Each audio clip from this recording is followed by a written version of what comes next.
YouTube study platform में स्वागत है। जैसा कि आपके लिए मैं रोज़ unique series plus class plus mock test ये दोनों ही आपके लिए वेरी बेहतरीन वेरी इंपॉर्टेंट जो परीक्षा में रामबाण या लाभदायक होंगे, आपके लिए सिद्ध होंगे। ठीक है, तो आपने देखा होगा इससे पहले 73 क्लासेस हो चुकी हैं, TGT PG LT ग्रेड या किसी अन्य राज्य का भी TGT PGT हो, NVS हो, DSSB हो, KVS हो, सभी के लिए लाभदायक है। ठीक है, तो जो TGT आप PGT दे रहे हैं, LT गेट दे रहे हैं, जिसका मतलब पेपर TGT होना, LT गेट का मैं आपको दे रहा हूँ कि उसका रियाजन पोर्टल फिर खुल गया है और बहुत ही जल्द आपको TGT की भर्ती LT गेट की भर्ती आपके सामने होगी और BEO की बेसिक एजुकेशन उसमें भी साहित्य आता है। ठीक है, तो ये क्लासें आपको सभी एग्जाम के लिए इंपॉर्टेंट है। ठीक है, तो ये पूरी TGT PGT LT गेट के टॉपिक वाइज हो रही हैं। प्लस आपने देखा होगा, मैं फिर दोहराता रहता हूँ हमेशा कि हिंदी साहित्य काल विभाजन, हिंदी साहित्य इतिहास, आदिकाल, भक्तिकाल, रीतिकाल, निर्गुण सगुण भक्तिधारा,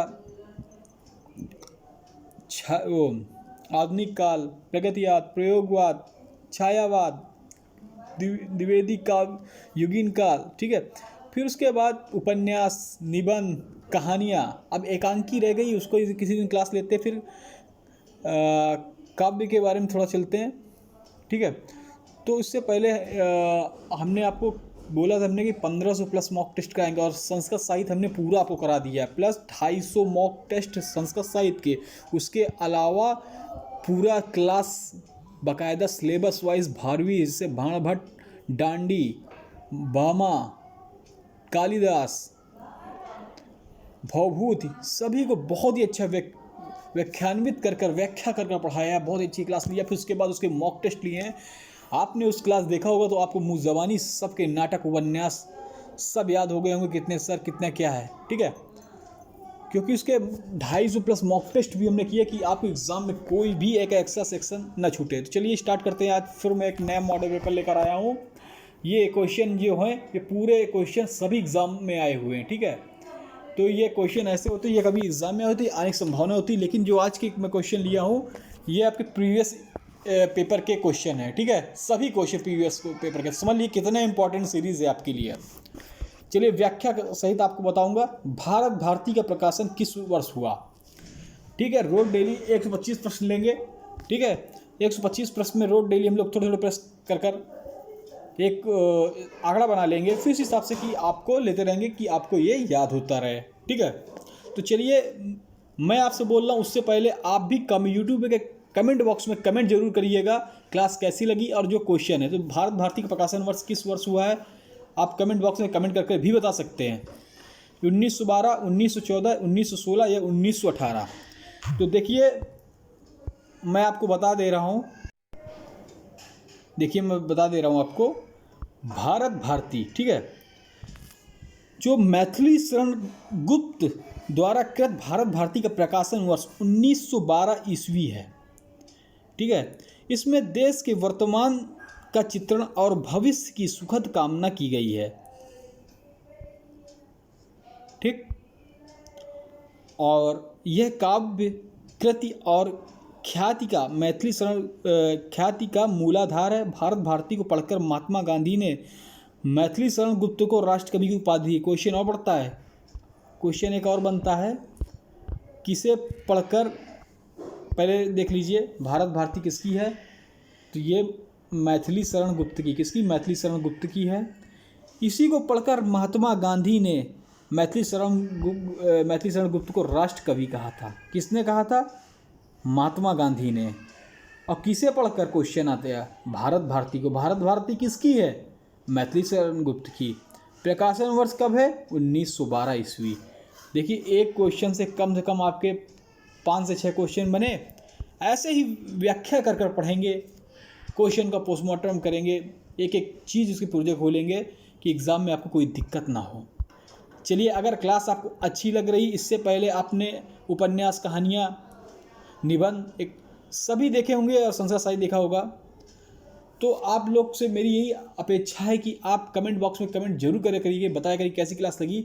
अगर आप चैनल पे नए हैं तो ये आप जो पहली बार चैनल देख रहे हैं और नए हैं तो प्लीज़ वो चैनल को सब्सक्राइब कर लें आपका ही चैनल एग्ज़ाम नगरी है। एग्ज़ाम नगरी सिर्फ आपसे क्या चाहता है, सपोर्ट करिए, एग्ज़ाम नगरी को आगे बढ़ाइए। उसके लिए आपको सब्सक्राइब करना पड़ेगा, फिर बेल आइकन दबा देना पड़ेगा। सब्सक्राइब करने के बाद बेल आइकन दबाने से ये होगा कि जो भी क्लासें होंगी वो आप तक सम्मुख पहुँचेंगी। इससे पहले मैं एक सूचना दे रहा हूँ कि यूपी SSSC पेट का भी मॉडल पेपर चल रहा है, जो 15-16 को एग्ज़ाम होना है। उसके आज 23वां मॉडल पेपर होगा। 22 मॉडल पेपर हो चुके हैं, ठीक है, और बहुत ही यूनिक मॉडल पेपर हैं। आप लगा लेंगे, आपके एग्ज़ाम में नंबर बढ़ने ही तो बढ़ने ही गेन है, ठीक है। तो चलिए, आपका अपना ही चैनल है, इसको आगे बढ़ाइए, सब्सक्राइब करिए। देखिए लाल, मैं बता देता हूँ, लाल बगल में, चैनल के बगल में लाल कलर से लिखा होगा सब्सक्राइब, SUB करके लिखा होगा, CSBRI, ठीक है, SUBCRIBE, ठीक है, सब्सक्राइब करके लिखा होगा लाल बटन से, उसको क्लिक कर दीजिए। और जब क्लिक कर देंगे वो ब्लैक कलर की हो जाएगी, मतलब आप सब्सक्राइब हो गए हैं। और जो कर चुके हैं वो, उनको क्या करना है, वो अपने इस चैनल को, जो कि पूर्णतः निःशुल्क चैनल आप विद्यार्थियों के लिए बनाया गया है, ठीक है, वो चैनल को शेयर करें और लाइक कराएं और सब्सक्राइब कराएं, ठीक है। चलिए स्टार्ट करते हैं। पहला क्वेश्चन हो गया है। दूसरा क्वेश्चन देखते हैं हम लोग। निम्नलिखित में से कौन सी रचना व्याकरण ग्रंथ है? तो जो रचना है व्याकरण ग्रंथ पूछी गई है। कीर्ति पताका, चार्यापद, उक्त व्यक्ति प्रकरण या वर्ण रत्नाकर। तो देखिए, आपकी उक्त व्यक्ति प्रकरण ये आपका व्याकरण ग्रंथ है, ठीक है। हाँ, इसकी रचना अगर देख लेते हैं, इसकी रचना जिन्होंने की है तो पंडित दामोदर शर्मा ने की। पंडित दामोदर शर्मा ने की है। किसकी? उक्ति व्यक्ति प्रकरण की। यही रचना व्याकरण ग्रंथ है। तो देखिए, एक क्वेश्चन में आपको 3 से 4 क्वेश्चन बनाऊंगा। पहली रचना व्याकरण ग्रंथ की उक्ति व्यक्ति प्रकरण, इसको किसने लिखा है? पंडित दामोदर दास शर्मा ने, ठीक है, दामोदर शर्मा ने, दास नहीं। और कब लिखी गई थी? वो 12वीं शताब्दी के आसपास की थी, ठीक है। चलिए दूसरे में देखते हैं। हर एक क्वेश्चन को हम व्याख्यान्वित करेंगे, ठीक है। घोटक का तद्भव रूप, तो ये आप सब लोग बता देंगे घोटक का क्या है, बहुत ही सरल है। एक चीज़ और बता देते हैं, घोटक का तद्भव घोड़ा होगा, आपको भी पता होगा, ठीक है। कमेंट बॉक्स में कमेंट करते रहिए, सब्सक्राइब करते रहिए, ठीक है। तो घोटक देखिए तद्भव क्या होते हैं। तद्भव ये शब्द होते हैं जो हमारी हिंदी के होते हैं, और घोटक ये हमारा कौन शब्द है? तत्सम वो शब्द होते हैं जो संस्कृत से आए हुए होते हैं और हिंदी में प्रचलित होते हैं। आप नहीं बोलेंगे, ठीक है, समझ में आ गया। चलिए, उपजाऊ का विलोम, सिंचित, खाद, ऊसर, बंजर। तो उपजाऊ का आप जानते हैं जहाँ पे ज़्यादा फसल हो, और विलोम हो जाएगी तो ऊसर, जहाँ कुछ ना हो। चलिए 5वें क्वेश्चन पे चलते हैं। सपोर्ट करिए, सब्सक्राइब करते चलिए, लाइक करते, शेयर करते चलिए, यही आपसे अच्छा है, अपेक्षा है। ये निःशुल्क चैनल है, आप सभी के लिए चैनल है। निम्नलिखित में से अर्धस्वर कहलाता है? या, म, र, ला। तो देखिए, समझ लेते हैं। हिंदी वर्णमाला में जो या, र, ला होते हैं, ये अंतस्थ व्यंजन होते हैं। उच्चारण की दृष्टि से ये स्वर और व्यंजन के बीच के हैं। इनमें से जो या होता है और वाह, या और इसके साथ जो वाह होता है, ये दोनों अर्धस्वर कहलाते हैं। वाह नहीं है, लेकिन फिर भी बता दे रहा हूँ, कभी वाह आ जाए तो वो भी अर्धस्वर कहलाता है, ठीक है। चलिए आगे चलते हैं। Next question.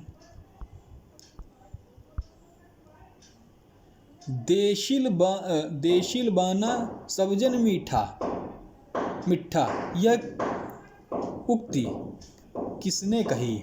विद्यापति, अमीर खुसरो, अब्दुल रहमान, कविगन। चलिए कमेंट बॉक्स में कमेंट करिए किसने कही है। तो देसिल बाना सबजन मिठा, तय तैसन जपाओ अवठा, ये पूरी पंक्ति है। ये प्रसिद्ध पंक्ति है आपके विद्यापति जी की, ठीक है। चलिए आगे देखते हैं। पश्चिमी हिंदी में कौन सी बोली है? बहुत ही बेहतरीन क्वेश्चन, ये क्वेश्चन तो टीजीटी में कम से कम ना हो गया होगा तो 5 से 6 बार पूछा गया है, 5 से 6 बार रिपीटेड क्वेश्चन है, याद कर लीजिए। तो पश्चिमी हिंदी आप जानते हैं, आपकी पश्चिमी हिंदी की बोली कौन सी? कन्नौजी। ठीक है, कन्नौजी पश्चिमी हिंदी की बोली। अब मगही, मथेली बिहारी हिंदी और अवधी पूर्वी हिंदी की सरमुख बोली है। ये सभी पूर्वी हिंदी की हैं, ये वाली, और ये पश्चिमी हिंदी की है। समझ में आ रहा है? आ रहा है तो सभी भाई बहनें कमेंट करें, सब्सक्राइब करें और लाइक करें और शेयर करें। ऐसे ही बढ़िया क्लास चलेगी। आप पीछे की भी क्लास देख सकते हैं। एक क्लास अगर आप पढ़ लेंगे ना, वो कभी भूलेगा नहीं आपको, इतना मेरा दावा है। ज़्यादा है तो एक पेन कागज़ लेकर बैठा करिए, क्वेश्चन जो अच्छे हैं उनको राइट कर लिया करिए। जैसे ये तो मॉडल पेपर है जो मैं क्लास लेता हूँ, जिसमें व्याख्यान्वित करके बताता हूँ। जैसे इसमें तो कर रहा हूँ जो ओनली क्लास होती है, जिसमें मैं खुद ही सब्जेक्टिव पे प्रश्न बना के आपको बताता हूँ। बेहतरीन क्लास। अब इससे एकांकी आपको पढ़ाएंगे किसी ना किसी दिन। ठीक है। आसक्त का विलोम क्या है? अनुरक्त, विभक्त, विरक्त, संस्कृति। तो आपका जो आसक्त का विलोम है वो आपका कमेंट करिए, विरक्त होगा। कुछ लोग अनुरक्त कह सकते हैं, नहीं भैया, विरक्त।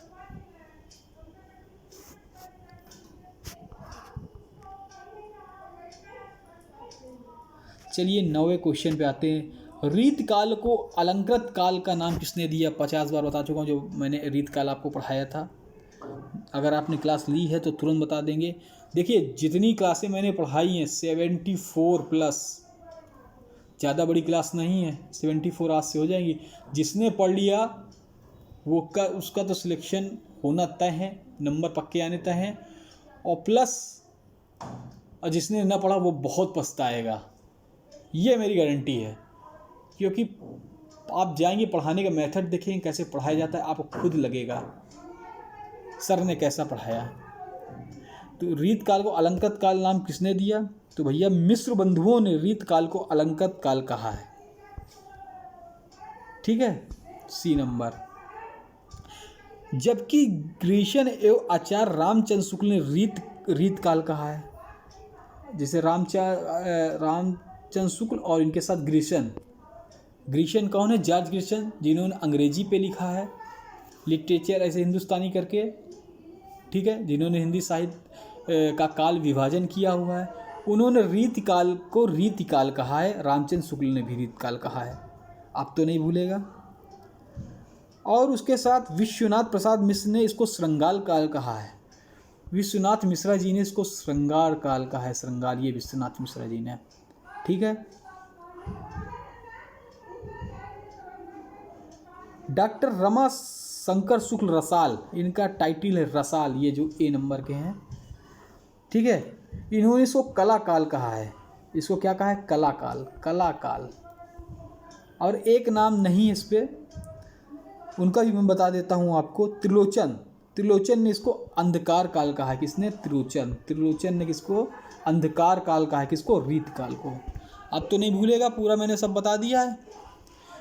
देश विभाजन की त्रासदी किस उपन्यास में वर्णित है? राग दरबारी, गबन, झूठा और सच, इन्हीं हथियारों से। 10वां नंबर है क्वेश्चन, कमेंट का उसके लिए कमेंट करिए। तो देश विभाजन की जो उपन्यास में वर्णित है, तो वो आपके उपन्यास में वर्णित है, तो वो है आपका झूठा और सच्चा। ठीक है, झूठा और सच। ये किसका है? ये यशपाल का है। यशपाल का है ये। और यशपाल जी प्रगतिवादी, जिसको मार्क्सवादी विचारधारा के उपन्यासकार हैं। और झूठा सच्चा उपन्यास को 2 भागों में प्रसारित हुआ है। प्रथम भाग में देश विभाजन है जो ये पूछा गया है, तथा द्वितीय भाग में स्वतंत्रता प्राप्ति एवं देश के विकास का भावी निर्माण है और बुद्धिजीवियों की भूमिका का यथार्थ चित्रण किया गया है। अब तो नहीं भूलेगा, एक एक क्वेश्चन में आपको 5-5 क्वेश्चन, 10 क्वेश्चन कराएं तो समझो 60 क्वेश्चन आपके हो गए। अगर एक क्वेश्चन में 6 हैं या 5 हैं तो आपको 50 प्लस से ऊपर है, ठीक है। हाँ, बहुत वेरी मोस्ट इम्पॉर्टेंट क्वेश्चन ये भी है, राजभाषा। ये इम्पॉर्टेंट है, ये आई ही क्वेश्चन है। जो क्वेश्चन करा रहा हूँ ये पेपर ही करा रहा हूँ आपका पिछला, मतलब जब से टीजीटी हो रही तब से क्वेश्चन बहुत बार आए हैं और एग्ज़ाम पे आए हुए पूरे क्वेश्चन ही हैं ये। राजभाषा आयोग के प्रथम अध्यक्ष कौन थे? तो आपको पता होगा कि बीजी खेर राजभाषा के हैं, जिनको हम लोग कहते हैं बाल गंगाधर खेर। ये क्या है? राजभाषा आयोग के प्रथम अध्यक्ष हैं। सन 1955 में राष्ट्रपति डॉक्टर राजेंद्र प्रसाद ने राजभाषा आयोग का गठन किया था। किसने अगर पूछ ले तो 1955 में डॉक्टर राजेंद्र प्रसाद ने किया था। प्रथम अध्यक्ष बाल गंगाधर खेर, इनको बीजी खेर भी शॉर्टकट में लिख देते हैं, बी से बाल, जी से गंगाधर खेर हैं। चलिए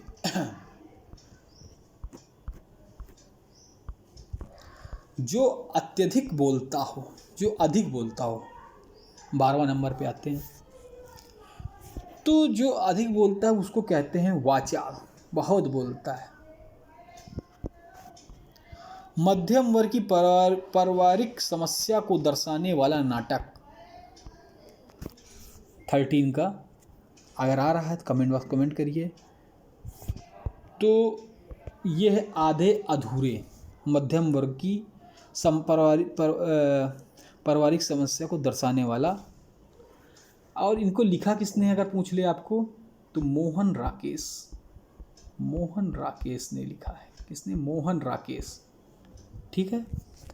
तो मोहन राकेश के आधे अधूरे नाटक में मध्यम वर्ग की पारिवारिक समस्या को दर्शाया गया। इसके समकालीन जिंदगी का पहला सार्थक हिंदी नाटक माना जाता है, समकालीन, ठीक है। महेंद्र नाथ सिंघानिया, जगमोहन, अशोक, सावित्री, बिन्नी, किन्नी, जुनेजा इसके पात्र हैं। तो पात्र देख लेते हैं। महेंद्र नाथ सिंघानिया, जगमोहन, अशोक, सावित्री, बिन्नी, किन्नी, जुनेजा। मध्यम वर्ग से रिलेटेड बहुत बार पूछा गया है। आप नेट जेआरएफ भी कर रहे हैं, उनके लिए भी बहुत इंपॉर्टेंट क्लास है। हर सब्जेक्ट के हर सब्जेक्ट मतलब सब्जेक्ट है, हिंदी सब्जेक्ट के रिलेटेड कोई भी एग्ज़ाम उसके लिए है, चाहे प्राथमिक शिक्षा भर्ती हो, स्टेट हो, सभी में ही साहित्य से आता है। सूरदास किस उपन्यास का चर्चित पात्र है? Very most important. तो मैं मोस्ट इम्पॉर्टेंट बोल रहा हूँ तो है, लेकिन ये सभी क्वेश्चन मोस्ट इम्पॉर्टेंट क्योंकि ये परीक्षा में आई हुई पूरा सेट है, मॉडल पेपर है। गोदान, कर्मभूमि, रंगभूमि, कायाकल्प, तो ये सभी नाटक आप जानते हैं, अगर पढ़ा होगा तो सभी प्रेमचंद के हैं ये नाटक, कृतियाँ, उपन्यास का चर्चित पात्र सभी कृतियाँ प्रेमचंद की हैं। तो सूरदास किस उपन्यास में? तो देखते हैं प्रेमचंद का रंगभूमि जो है 1925 ईस्वी में उपन्यास का औद्योगिकरण के देश, पूंजीवादियों की शोषण नीति, अंग्रेजों के अत्याचार एवं भारतीय शिक्षितों का चरित्रहीनता का विश्लेषण एवं चित्रण है। इस उपन्यास का नायक सूरदास है। तो रंगभूमि की उपन्यास का नायक कौन है? नायक सूरदास है। आप सूरदास उनको मत चलाइए, सूरसागर वाले, ठीक है। कृष्ण भक्ति के उपासक, सगुण भक्ति धारा पे सूरदास जी हैं, निर्गुण भक्ति धारा पे तुलसीदास जी हैं। वो राम का प्रतिनिधित्व करते हैं, सूरदास जी कृष्ण भगवान का। और संत काव्य में कबीरदास जी हैं, अगर आ ही गए तो बता देते हैं। और सूफी काव्य में जायसी जी हैं। चलिए, सभी के कर्मभूमि, कायापल, रंगभूमि, गोदान सभी कृतियाँ प्रेमचंद जी की हैं। अमीर खुसरो किस नाम से जाने जाते थे? वेरी मोस्ट इम्पॉर्टेंट, तोता ए हिंद।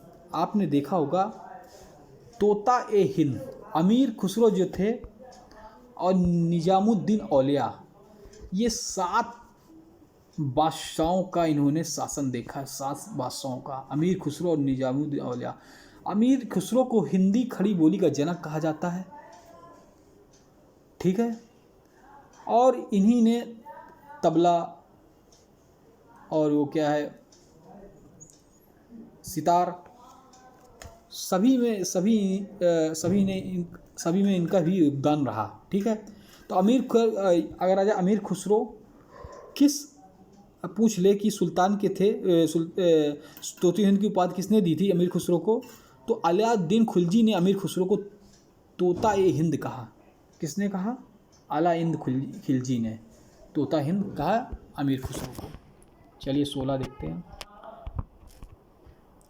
धन्य भारत की भूमि सब रत्नी की उपजाऊनी, इस पंक्ति के लेखक हैं प्रताप नारायण मिश्र, बद्री नारायण चौधरी, प्रेमघन। पूछ ले प्रेमघन का टाइटल कौन लगाते तो आप कहेंगे बद्री नारायण चौधरी, भारतेन हरिश्चंद्र, मैथिली शरण गुप्त।